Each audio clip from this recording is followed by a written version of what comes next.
আমি ভীষণভাবে চাই প্রেমে পড়া দুটো মানুষ অন্তত একবার একসাথে পাহাড়ে যাক, গাদাগাদি করে বসুক পাহাড়গামী কোনো শেয়ার গাড়িতে, গাড়ি থেকে খাদের দিকে তাকিয়ে দারুণ ভয় পাক, পাকদণ্ডি বেয়ে উঠতে উঠতে মাথা ঝিমঝিম করুক হালকা হালকা, মেঘ ভেসে আসতে দেখলে আনন্দে লাফাক, কুয়াশায় মাখামাখি হয়ে যাক এক্কেবারে, আর তারপর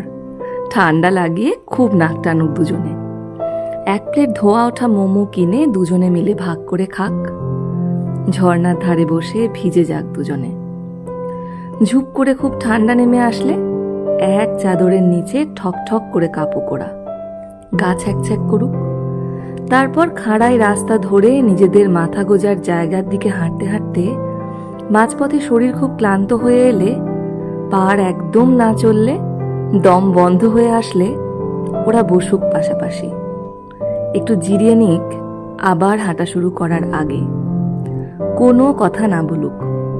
একে অপরকে জড়িয়ে অপার মুগ্ধতায় তাকিয়ে থাকুক পাহাড়ের দিকে,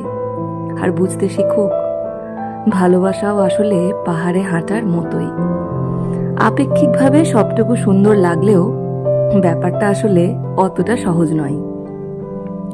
শুরুর দিকের মুগ্ধতা পার করার পর সম্পর্কেও বিভিন্ন বাধা বিপত্তি আসবে, ঝগড়া হবে, তর্ক হবে, মান অভিমান হবে, ভুল বোঝাবুঝি হবে, কখনো কখনো ক্লান্ত লাগবে খুব, কিন্তু ভালোবাসলে হাল ছাড়া যাবে না। নিজেদের স্থির করা গন্তব্যে পৌঁছতে গেলে হাঁটতে হবেই একসাথে।